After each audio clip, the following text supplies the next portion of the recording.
Urgente! Kupensina! Os nossos conseguiam! A raiva caiu com uma força terrível. Os generais russos agarraram suas cabeças. O covil da elite de espiões, Putin foi eliminado.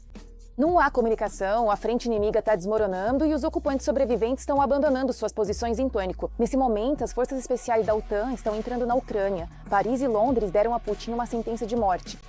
As superunidades ocidentais receberam ordem para se mobilizar, a elite. A OTAN já cruzou a fronteira. Choque! A Ucrânia lançou o míssil do juízo sinal. O Kremlin tá sob... O punho de ferro tá diretamente apontado para o ditador, pronto para descer sobre sua cabeça. A Rússia estremeceu, o céu sobre a Federação Russa escureceu com os pássaros de Madjar começou. Paz nos termos de Zelensky, Erdogan pega o chicote e Washington dita as condições da rendição da Rússia. Tudo isso a seguir na nossa edição. Ponto quente. Urgente, a Fúria do Sul caiu sobre Gerazimo. E não só isso. O SUS fez o inacreditável. Avanço na retaguarda dos russos, Blitzkrieg, drones assassinos, trabalho relâmpago dos nossos ases. Isso é uma aula magna de eliminação de força viva. Confira todas as últimas notícias da linha de frente. Soldados das Forças de Operações Especiais localizaram e neutralizaram mais um ajustador de ataques contra as Forças Armadas da Ucrânia em Kupiansk. Isso foi possível graças às interceptações de rádio. O ajustador transmitia informações constantemente para o comando russo. Quantos são vocês? Quantos são vocês? Quantos são vocês? Um ferido tá ocorrendo e você faz. Na região de Barkovskaya, eu pergunto. Devido à densa urbanização, à abundância de abrigos e às potenciais posições de tiro, detectar o inimigo foi um trabalho longo e minucioso. Na direção de Kharkiv, os ocupantes não têm sucesso, por isso recorrem à tática de mentiras constantes. Ao norte de Kupiansk, tropas russas vindas da direção de Kondrashovka invadiram a parte leste de Tishinkovka e consolidaram sua posição ali. Foi registrada uma expansão da zona de controle do exército russo em mais de 1 quilômetro. Na direção de Kupiansk, intensos combates continuam nas margens oeste e leste do rio Oskol, ao norte de Kupiansk. As tropas russas filmaram imagens nos arredores orientais de Tishinovka, enquanto a URSS gravou imagens na área de Kondrashovka. Essa informação não é verdadeira. O comando russo recebeu a ordem por todos os meios necessários. Considere Kupiansk. E isso não funciona. Então, tenho que mentir. Sim. Alguma localidade, de uma forma ou de outra, entra na zona de combate. Ou seja, lá. Não há um controle total e absoluto, nem de um lado, nem do outro lado. Nenhum controle rígido ou inflexível. Então, essa localidade ou essa região é considerada ocupada pelas tropas russas. Bom, esse é um truque bem primitivo, uma mentira bem primitiva mesmo. O comando russo já relatou 3 vezes a Putin sobre a tomada da cidade, mas toda vez algo dava errado. Agora continua a varredura do centro de Kupiansk dos restos dos grupos que conseguiram romper. Nos arredores, nossos militares estão realizando com sucesso a limpeza dos ocupantes. Kupiansk é muito importante do ponto de vista logístico. A estação Kupiansk-Uzlovaia é um importante centro logístico. Captura da cidade. Isso permitiria ao inimigo facilitar significativamente o fornecimento de munição e combustível por via férrea, o que é crucial tanto para as forças armadas da Ucrânia quanto para o exército russo. O exército russo recebeu instruções imediatas, diretas e muito rigorosas. Retorne Kupiansk. Mas não funciona. Não funciona. Kupiansk está localizada em uma zona de intensos combates. E a oeste disso, as Forças Armadas da Ucrânia exercem um controle bastante rígido. Este é um terreno que antes estava na zona cinzenta, mas agora está sob controle das Forças Armadas ucranianas. Este é um vídeo de uma operação especial da Diretoria Principal de Inteligência na direção de Zaporizhia. Lá, os soldados realizaram uma incursão profunda, penetraram na retaguarda inimiga na região do reservatório de Kakhovka e capturaram 2 soldados. Do exército russo, os prisioneiros forneceram informações valiosas sobre a localização do pessoal, equipamentos e meios de ataque do inimigo. Ao seu lado estão abatendo, ao seu lado está limpo. Desejo a você, Ivan Alexeyevich, o codinome e a força. Em média, atualmente ocorrem pouco mais de 200 confrontos por dia. 1/4 deles cai justamente na direção de Zaporizhia. O inimigo tenta se aproximar ao máximo de Zaporíjia, especialmente intenso na direção de Gulya e Poli. Hoje ainda é cedo para falarmos em estabilização da situação. Lá continuam ocorrendo combates muito intensos, que causam ao inimigo centenas de mortos. Em Gulya e Poli. A situação lá é muito mais complicada. Os subúrbios de Zaporíjia já estão próximos da zona de combate. Depois de Pokrovsk, Zaporíjia corre o risco de se tornar o novo centro das atenções do ocupante. Para reforçar essa linha, os invasores estão transferindo unidades da região de Sumy para cá. Mas, por enquanto, o ocupante não tem tido muito sucesso. Nesse momento, as unidades de elite ocidentais receberam uma ordem urgente. Paris e Londres deram um ultimato ao Putin. Acordo histórico, Sinaiba. Foi nisso que os líderes realmente concordaram. Um golpe para o Kremlin, do qual ele não conseguirá se recuperar. Todos os detalhes estão na trama. Haverá tropas europeias à Ucrânia. Já é oficial, os líderes europeus assinaram uma declaração de intenções relativa ao futuro destacamento de uma força multinacional na Ucrânia após o fim da guerra. Nós entendemos também que, neste momento, tudo está sendo resolvido do ponto de vista da coordenação entre Washington e a Europa. Portanto, podemos afirmar com um alto grau de probabilidade que esta é a posição. Essencialmente, Trump, com quem eles irão se distanciar ainda mais nas negociações, irá se comunicar diretamente com representantes russos. A declaração foi assinada após uma reunião da coligação dos interessados em participar em Paris na terça-feira. Estiveram presentes representantes de cerca de 30 países. O presidente francês Emmanuel Macron, a primeira-ministra britânica Keir Starmer e o presidente ucraniano Volodymyr Zelensky assinaram o documento. O chanceler alemão Friedrich Merz está desaparecido, mas especialistas aconselham não se concentrar nesse fato.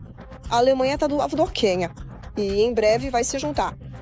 Merz tem vontade política justamente para participar das garantias de segurança. Acredito que a Alemanha vai mostrar uma contribuição significativa no tema do cofinanciamento das forças de defesa da Ucrânia após um certo período. E a Alemanha poderá participar também do componente terrestre. É claro, isso não será imediatamente após o anúncio dos resultados sobre a desescalada, da decisão sobre a desescalada. Mas eu definitivamente não descartaria a Alemanha aqui. Existem problemas internos alemães. Vemos protestos, por exemplo, relacionados ao registro de mobilização. E a situação é muito difícil. Se agora Merz anunciasse um contingente, é claro que isso diminuiria as possibilidades políticas da coalizão atual. Quanto ao próprio documento, como já indica o nome da declaração, o principal é o posicionamento de tropas europeias, após o fim da guerra. No projeto do documento, dizia-se que as forças multinacionais, cito, seriam lideradas por europeus, com a participação também de membros não europeus da coligação, e com a participação dos UA, incluindo capacidades americanas como inteligência e logística, com o compromisso dos UA de apoiar essas forças em caso de ataque. Na versão final, tudo mudou um pouco. Como relatam os jornalistas, a frase sobre os compromissos dos Estados Unidos não entrou no texto final da Declaração de Paris. Apoiar as forças multinacionais na Ucrânia em caso de uma nova invasão da Rússia. No final do documento, essa proposta soa da seguinte forma: as forças multinacionais serão lideradas por europeus, com a participação também de membros não europeus da coalizão e o apoio proposto dos Estados Unidos. Ao mesmo tempo, como declarou o presidente da França, Emmanuel Macron, os mecanismos de monitoramento do cessar-fogo serão transferidos para a liderança dos Estados Unidos. O texto também afirma que as forças multinacionais garantirão a reconstrução das forças armadas ucranianas e proporcionarão medidas de tranquilização no ar e em terra para a Ucrânia. Além do posicionamento de tropas europeias, também foi acordada a criação de um centro de coordenação para o trabalho conjunto dos exércitos e o fortalecimento da cooperação operacional. Ele será localizado em Paris. Militares da França, do Reino Unido e da Ucrânia trabalharam detalhadamente no posicionamento das forças, da quantidade, nos tipos específicos de armamentos e nos componentes das forças armadas que são necessários e que poderão ser utilizados. Já temos esses detalhes necessários. Nós entendemos qual país está pronto para contribuir e com o quê, de todos os países da coalizão que desejam participar. Quero agradecer a cada líder, a cada país que realmente deseja fazer parte de uma solução pacífica. Nossos parceiros europeus também não se esqueceram da possibilidade da Ucrânia se defender sozinha. O armamento também será fornecido. Está previsto, como um dos elementos, que em caso de retomada da agressão russa, as forças de defesa da Ucrânia receberão ajuda militar. Eu vejo isso exatamente como uma questão de fornecimento do armamento necessário. Fornecer informações de inteligência e renovar a pressão das sanções sobre Moscou. Dizem que no período pós-guerra, a Suécia começará a transmitir a gripe. E os pinos de fixação podem, por exemplo, acionar nativamente os mesmos rifles Taurus alemães. Sabemos que a Alemanha... O plano é encomendar cerca de 600 mísseis. Não, Touro. Esses são mísseis atualizados, e os antigos Taurus serão descartados. A assinatura da Declaração de Paris é interpretada como um sucesso, porém há uma nuance importante. Em uma coletiva de imprensa, representantes dos ISAD disseram que o trabalho sobre as garantias de segurança ainda não estava concluído. Ao mesmo tempo, assinar a declaração é, em qualquer caso, um enorme passo em frente. Sim. O que os parceiros ocidentais podiam fazer, na essência, para planejar o período pós-guerra, isso, em princípio, já foi feito. Por isso, agora é evidente, se Putin não tomar as decisões necessárias e não avançar em direção à paz, então, nesse caso, é claro que é preciso falar ao máximo sobre a necessidade de aumentar a pressão especificamente sobre o regime do Kremlin. Agora a pauta está com o Kremlin. Lá, repetidamente disseram que nunca concordariam com a presença de tropas europeias na Ucrânia, pois consideram isso uma ameaça à sua segurança. Mas, se os Estados Unidos deram sinal verde, talvez Trump, como ele gosta de dizer, tenha uma carta na manga. Urgente, Putin está à beira do abismo. O Kremlin está sob ataque direto. A Ucrânia soltou os mísseis do juízo de Nau. Esse é um ponto de virada histórico. O punho de ferro das Forças Armadas da Ucrânia já está erguido. Enquanto em Moscou desenhavam linhas vermelhas míticas, os gênios ucranianos criaram, testaram e já usaram a arma da vingança. Todos os detalhes chocantes na reportagem. Enquanto a agressão russa não cessa, as armas de longo alcance da Ucrânia se tornam não só um símbolo de força, mas também uma garantia real de segurança. O programa de mísseis, nosso programa de mísseis, meu querido. Nosso programa de mísseis está avançando muito bem. E, embora seja uma tarefa difícil, pouco a pouco estamos nos aproximando da possibilidade de usar nossos próprios mísseis. E não apenas depender do fornecimento dos parceiros. Eles se dedicaram mais aos mísseis no contexto dos parceiros. Em 2025, houve um avanço na produção de mísseis ucranianos. A maior expectativa estava em torno da produção do míssil balístico nacional. E isso aconteceu. Acredito que os coordenadores fizeram uma boa escolha e que o fato de o programa ser separado de outros programas foi acertado. Que cada complexo de mísseis e cada tipo de míssil tem seu próprio coordenador e seu próprio responsável. Isso é positivo. Pelo que sei, em meados de maio foram realizados testes que são considerados extremamente bem-sucedidos. O míssil percorreu quase 300 quilômetros e destruiu um posto de comando russo. E é muito importante que isso tenha sido um uso em combate. Um míssil balístico de fabricação ucraniana percorreu quase 300 quilômetros e destruiu um posto de comando russo. A ogiva desse míssil pesa mais de 400 quilos. E isso é um arsenal muito poderoso. Para a comparação, o novo míssil balístico americano são apenas 91 tiros. Dá para ver que teremos uma arma poderosa. Espero que a gente continue avançando. O presidente Volodymyr Zelensky já disse várias vezes que o míssil balístico ucraniano está quase pronto. Eu determinei o fornecimento de um financiamento separado para o nosso programa balístico ucraniano, para acelerar a produção de mísseis. Uma das versões que circulam atualmente diz que as Forças Armadas da Ucrânia já vêm atacando alvos inimigos com mísseis balísticos há um ano. Afinal, muitos especialistas e analistas, de tempos em tempos, não conseguiam identificar qual arma havia destruído o alvo inimigo. Pela primeira vez, os resultados bem-sucedidos foram anunciados pelo presidente, se não me engano, em julho ou agosto do ano passado. E desde então, houve várias vezes em que os ataques à Rússia. Surgiu, digamos assim, a suposição de que mísseis balísticos ucranianos participaram desses ataques contra a Rússia. O míssil balístico nacional é realmente um avanço do complexo industrial de defesa ucraniano.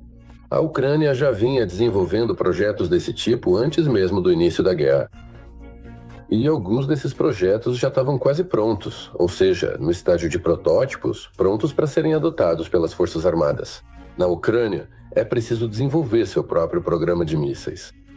E foi justamente nesse programa de mísseis, isso de fato aconteceu em 2023, então. Nesse programa de mísseis, todos os projetos que estavam em um estágio mais ou menos avançado, prontos, foram retomados. E eles foram utilizados para desenvolver o próprio míssil balístico ucraniano. Alguns supunham que estão falando do míssil balístico ucraniano do complexo Sapsan, mencionado pelo presidente da Ucrânia no ano passado. Em nenhum lugar se fala que tipo de míssil é esse, como ele será chamado ou suas características exatas. Na verdade, até mesmo o interior foi modernizado, não tanto os limites externos, mas sim o interior. E agora foram criadas todas as estruturas organizacionais necessárias. E estruturas de gestão para que o projeto possa avançar ativamente. Após um teste bem-sucedido, o complexo ucraniano de mísseis balísticos tático deve entrar em produção em série. A opção ideal seria um míssil com alcance de cerca de 700 quilômetros e com uma algiva, com um bom sistema de guiagem garantindo alta precisão dos mísseis, de pelo menos 200 quilos. Bom, se for mais, naturalmente melhor ainda.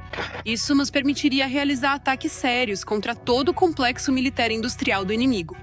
Um míssil com alcance de 300 quilômetros e ogiva de 400 quilos, como consta nas especificações desse míssil. Vai nos permitir destruir alvos em profundidade tático-operacional. Isso também é muito bom, porque... Mas, na verdade, todo o comando das tropas, toda a logística militar, todos os depósitos estão localizados nessa área. A Ucrânia tenta desenvolver um míssil balístico há 30 anos. Naquela época, as capacidades nacionais eram limitadas pelo Tratado de Forças Nucleares de Alcance Intermediário. Todos se lembram de que quando Oresnik apareceu, ficamos sabendo da existência do Tratado de Forças Nucleares de Alcance Intermediário. Do que ele estava falando? Ele falou sobre o fato de que os países e as partes desse tratado, que são a Rússia e os Estados Unidos, não desenvolvem mísseis de alcance intermediário. E um míssil de alcance intermediário é aquele que vai de 500 a 5.500 quilômetros. E quando Trump, sendo presidente, soube pela primeira vez da inteligência que os russos estavam desenvolvendo o míssil RS-26, com alcance inferior a 5.500 quilômetros. Ele rompeu, saiu desse tratado e depois a Rússia também saiu desse mesmo tratado. O país assume o compromisso de produzir mísseis com alcance de no máximo 500 quilômetros, mas apenas para uso interno.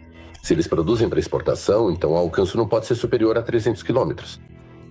Então, eu acho que o desenvolvimento ucraniano de um míssil balístico agora,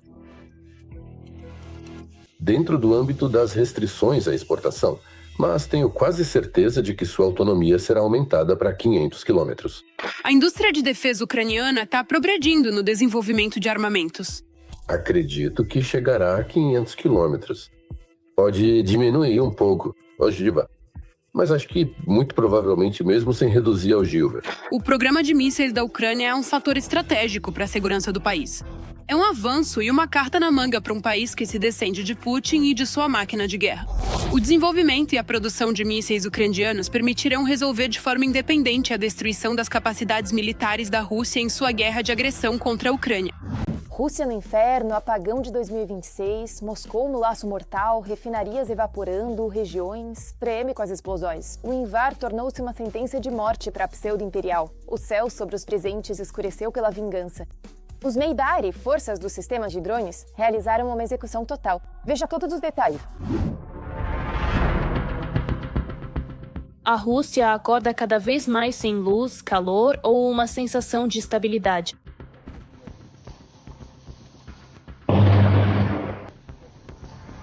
Quase todos os dias ocorrem novos ataques à infraestrutura energética.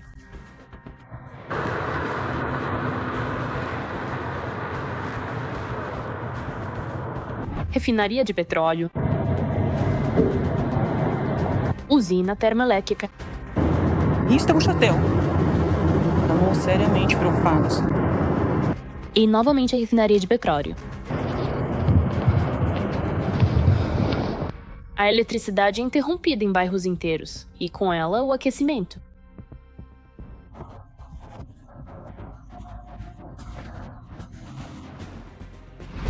Acidentes em usinas termoelétricas, incêndios em refinarias de petróleo e apagões em larga escala. Isso já não são casos isolados, mas sim um quadro sistêmico na... A Rússia é um vasto país localizado na Eurásia, conhecido por sua rica história e cultura. A Ucrânia fez exatamente aquilo que a Rússia realmente não esperava. Em muitas regiões da Rússia, a paralisação de uma usina elétrica significa não só escuridão, mas também frio. As pessoas ficam sem aquecimento e sem água quente, mesmo onde não houve nenhum ataque à infraestrutura. Se você nunca precisou encher uma banheira inteira de neve só para poder ir ao banheiro, para que ela derretesse, e você ainda tinha pelo menos um pouco de água, então para você sempre esteve tudo bem. Eu vim pegar água para lavar a louça. Mas se esses problemas acontecem mesmo sem a participação da Ucrânia, surge a pergunta: como está a infraestrutura energética da Rússia? Se com as cidades os russos ainda tentam resolver a questão de alguma forma, tentando fazer os reparos o mais rápido possível, até que ponto eles conseguem?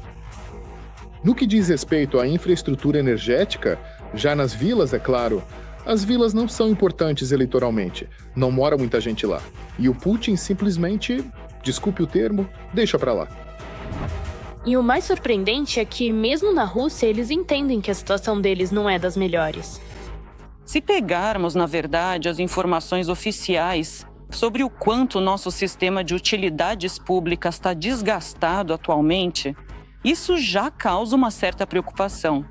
E se ainda acrescentarmos a influência externa, tudo isso, no geral, não inspira muito otimismo.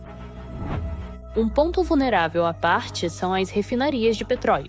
Elas abastecem não só a economia da Rússia, mas também seu incrível exército. Os problemas surgem tanto durante os reparos nas refinarias de petróleo, porque isso exige muito dinheiro, e também uma grande quantidade de tempo. Assim como nos complexos reparos da logística, que frequentemente têm um efeito dominó bastante significativo. Porque quando você derruba um único elemento crucial, todos os outros componentes e processos caem em cascata, de forma quase simultânea, gerando grandes interrupções. Os reparos se arrastam, não há reservas suficientes, e o período de inverno só agrava as consequências dos acidentes. Esses problemas sistêmicos com a energia na Federação Russa tornaram-se extremamente difíceis de resolver. Difícil. Tanto por causa do dinheiro, quanto pela falta de todos os componentes necessários para o reparo, porque alguns deles, de novo, dependem de importação. Ou seja, a Rússia não os produz, ela compra de fora. E aí que entram, de novo, os mecanismos de sanção. Claro, para a guerra o bunker não economiza dinheiro, mas para aquecimento das casas dos seus cidadãos, aí sim ele economiza bastante. Naturalmente, o nível de insatisfação está crescendo. E esse nível de insatisfação já não está mais só nas áreas rurais, onde acontecem os apagões. Agora é justamente uma insatisfação que se concentra nas grandes cidades. A falha energética, mesmo sem a participação da Ucrânia, está se tornando uma nova realidade para os russos. Uma realidade cara, arriscada e cada vez menos controlável. Um dia, digamos, com temperatura de menos 20 graus, nessas condições, quando não há aquecimento, isso destrói toda essa estrutura. Por isso, esperamos muito que, claro, não chegue a esse ponto. E é preciso justamente garantir que as centrais termoelétricas não sejam danificadas, caso, por exemplo, os ataques às usinas termoelétricas continuem. Quando acontecem apagões e falta de aquecimento, mesmo sem influência externa, isso mostra o estado do sistema. Para a Rússia, essas falhas estão se tornando cada vez mais normais. E com a participação dos bons drones, então viram uma nova realidade completa. Lá vamos nós. Putin está com as costas contra a parede. Um tratado de paz para a Rússia está sendo preparado em ritmo acelerado. Putin está sendo literalmente arrastado pelo colarinho até a mesa de negociações. A paz nos termos da Ucrânia está se tornando realidade. Zelensky superou em Kyiv. Erdogan assume o controle da situação em Moscou. Isso poderia pôr fim à guerra. Veja todos os detalhes. Como otimista a cauteloso. É exatamente assim que o tom de Volodymyr Zelensky está mudando hoje. E esse é um dos sinais mais importantes dos últimos dias. Após meses de otimismo cauteloso, o presidente ucraniano fala cada vez mais sobre os riscos.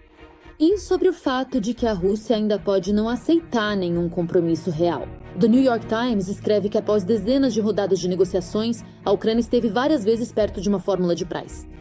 Segundo Zelensky, em determinados momentos, o acordo estava 90% pronto. Mas a principal questão continua sem resposta. Moscou está pronta para isso? Nosso país tem 2 caminhos. Eu falo isso com total seriedade para os nossos parceiros. E o segundo caminho depende exclusivamente dos nossos parceiros, não só da Rússia. Existe o primeiro caminho, que não é tão doloroso. Um caminho pacífico, diplomático. E esse é o número 1 para mim, pessoalmente. Nós queremos acabar com a guerra. Vocês veem a diplomacia hoje? Nós estamos fazendo isso.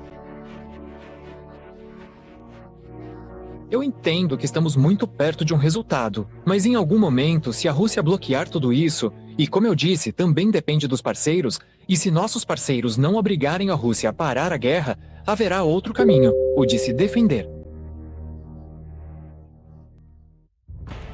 E enquanto Moscou permanece em silêncio, Kiev, ao contrário, avança ativamente na via diplomática.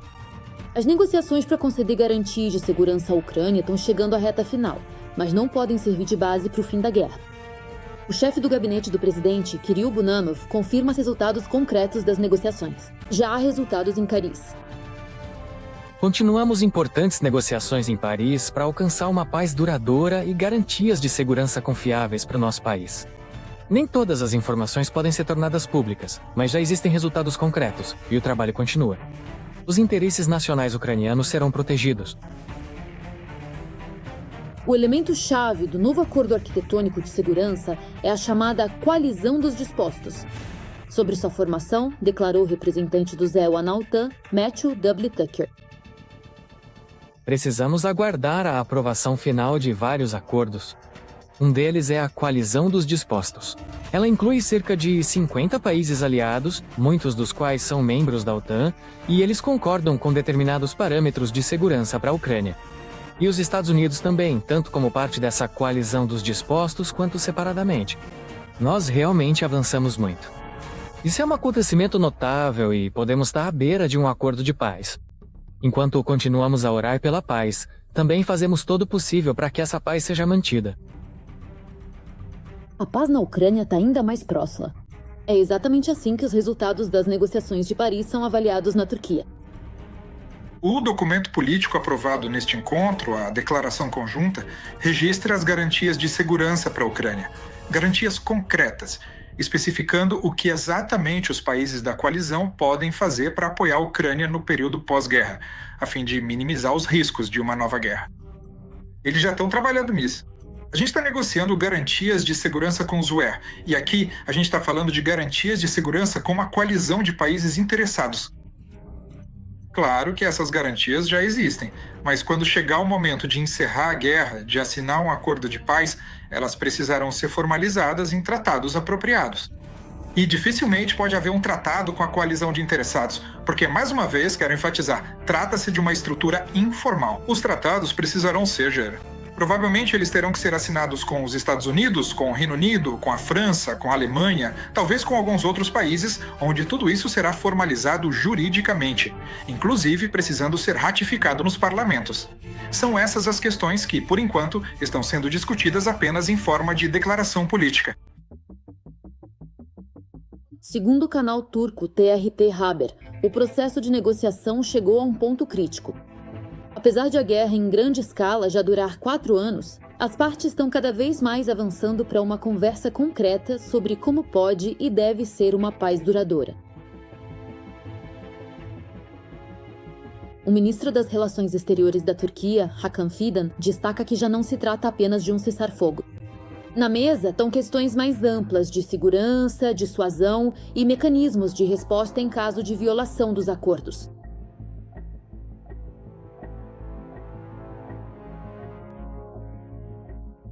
vemos que as negociações estão focadas justamente naquelas áreas sem as quais é impossível falar de uma paz estável e duradoura.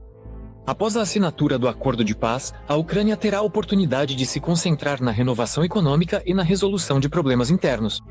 A Turquia está pronta para desempenhar um papel importante no processo de renascimento e desenvolvimento econômico. A Turquia continua desempenhando um papel especial no processo de negociação, equilibrando-se entre os aliados da OTAN e mantendo canais diretos de comunicação, tanto com Kiev quanto com Moscou. Ankara oferece não apenas mediação diplomática, mas também mecanismos práticos, incluindo a participação no monitoramento do cumprimento do cessar-fogo.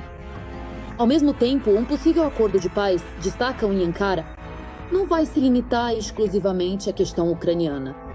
Ela pode estabelecer novos parâmetros para as relações entre a Rússia e a Europa e definir a política regional de Moscou no período pós-guerra. Eu não acredito em nenhuma concessão da parte deles. Acredito que eles adotaram um rumo claro para a continuação da guerra em 2020. Mas será que a Rússia tem força suficiente? Pergunta. Entretanto, o lado ucraniano e os parceiros internacionais têm muito o que esperar. A sessão mais difícil. Discussão de algumas das questões mais sensíveis e complexas. Embora Putin torça o nariz, os parceiros da Ucrânia são bastante fortes. Alguns deles são particularmente incapazes de desempertar o nariz. Resumindo, Vladimir Zelensky. Trump vai invadir a Groenlândia. Os Estados Unidos estão preparando uma tomada de poder militar. A Europa está em choque. Putin está em pânico. O mundo está no limiar de uma transformação grandiosa. Donald Trump tirou todas as suas máscaras. Retomou o plano mais ousado da história do ZUA. Um cenário impactante está sendo preparado. Será que Trump realmente vai anexar a Groenlândia? Qual é o custo para o mundo? Aliás... Publicações ocidentais escrevem que os Estados Unidos podem tentar assumir o controle da Groenlândia nos próximos meses. A Dinamarca não terá condições de garantir a segurança. Posso te dizer. Você sabe o que a Dinamarca fez recentemente para melhorar a segurança? Eles adicionaram mais uma equipe de cães. Isso é verdade. Eles acharam que era uma ótima solução. A Dinamarca não gastou nada em defesa militar. Dizem que a Dinamarca estava lá há 300 anos em navios, mas nós também estávamos lá em barcos. É surpreendente que, nesse caso, Trump nem sequer tente se lembrar do direito internacional. Os Estados Unidos não têm o direito legal de anexar a Groenlândia. A Groenlândia é parte integrante e autônoma da Dinamarca. O presidente do ZIA declara regularmente a intenção de anexar a Groenlândia, prometendo proteção e investimentos de bilhões. Ao mesmo tempo, Trump já havia proposto comprar a ilha, argumentando que a Dinamarca não tem direitos legais sobre ela. As pessoas falam sobre isso há muito tempo. Há cerca de 400 mil pessoas lá. As pessoas, na verdade, nem sabem se a Dinamarca tem algum direito legal sobre a Groenlândia. Eles deveriam entregá-la, porque precisamos dela para a segurança nacional. Os interesses de segurança nacional seriam o principal argumento. Mas muitos especialistas afirmam que Trump, como sempre, está motivado apenas por questões de dinheiro e negócios vantajosos. Precisamos da Groenlândia para a segurança nacional, não para a extração de recursos minerais. Temos muitos depósitos próprios de petróleo e de tudo mais. Mais do que qualquer outro país do mundo. É uma questão de segurança nacional. Se você olhar ao longo de toda a costa da Groenlândia, há navios russos e chineses. Há suspeitas de que não se trata tanto dos interesses nacionais dos Estados Unidos, mas sim do uso desses interesses nacionais pelo círculo mais próximo de Trump e pelo próprio presidente americano, para ter acesso às riquezas naturais da Groenlândia. A reação da Dinamarca é categórica. Não pode haver qualquer conversa sobre venda ou, de fato, ocupação da Groenlândia. A inteligência dinamarquesa chegou a incluir o ZOA na lista de ameaças. Acredito que as declarações do presidente americano sobre o desejo de controlar a Groenlândia devem ser levadas a sério. Mas também quero deixar bem claro, se os Estados Unidos decidirem atacar outro país da OTAN, isso significará o fim da aliança e a perda da segurança que ela garante desde o fim da Segunda Guerra Mundial. E, claro, não vamos permitir uma situação em que nós e os habitantes da Groenlândia sejamos ameaçados dessa forma. Os líderes dos países europeus, em particular do Reino Unido, França e Alemanha, também apoiaram a Dinamarca. Só posso dizer que a Groenlândia, assim como as Ilhas Faroe, faz parte do Reino da Dinamarca. Como a Dinamarca é membro da OTAN, a Groenlândia, na prática, também estará sob a proteção da OTAN. E se houver necessidade adicional de reforçar a capacidade de defesa da Groenlândia, teremos que discutir isso dentro da aliança.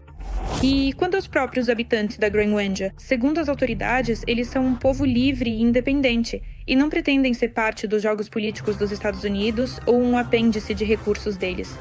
Os EA não podem simplesmente chegar e conquistar a Groenlândia. Eu não acho apropriado discutir possíveis operações militares. Mas, claro, precisamos levar isso em consideração e estar preparados para o caso de chegarmos a esse ponto. Por enquanto, estamos vendo uma política ao estilo Putin. Além disso, essa política é justificada por Donald Trump mais ou menos da mesma forma que, assim como Putin justificou a ocupação e anexação da Crimeia com reivindicações históricas, lembrando acontecimentos do passado distante. E, ao mesmo tempo, os direitos da população indígena da Groenlândia, a maioria dos habitantes da ilha, são ignorados com o mesmo desdém demonstrativo com que Vladimir Putin ignora os direitos dos povos indígenas da Crimeia ou dos moradores das regiões ucranianas que hoje estão ocupadas e anexadas. Federação Russa. Putin reagiu com tranquilidade às declarações do colega. E não é para menos, pois essas ações do presidente americano, na prática, legitimam a política expansionista do ditador russo e de qualquer outro semelhante a ele. Em resumo, trata-se de planos sérios por parte dos americanos em relação à Groenlândia. Esses planos têm raízes históricas antigas, como acabei de mostrar, e é evidente que os EA continuarão, de forma sistemática, a promover seus interesses geoestratégicos, político-militares e econômicos no Ártico. O general Apakmel Gurulev foi ainda mais longe e declarou que a Groenlândia também é necessária para a Rússia. Exemplo, Trump declara suas reivindicações sobre a Groenlândia. Por que a gente não olha para a Groenlândia? A gente precisa da Groenlândia? Isso não é brincadeira. A gente tem esse ouro, está lá. Se a gente extrair em quantidade absurda de reserva, a Groenlândia vai se vender de bambejo. Pelo amor de Deus, pelo que a gente está investindo lá. O que vai acontecer depois? E será que o líder da principal democracia do mundo vai se arriscar a ignorar o direito internacional e atacar um aliado da OTAN? A pergunta continua em aberto. É isso, Coruja. Mas mais notícias quentes da linha de frente você confere na próxima edição.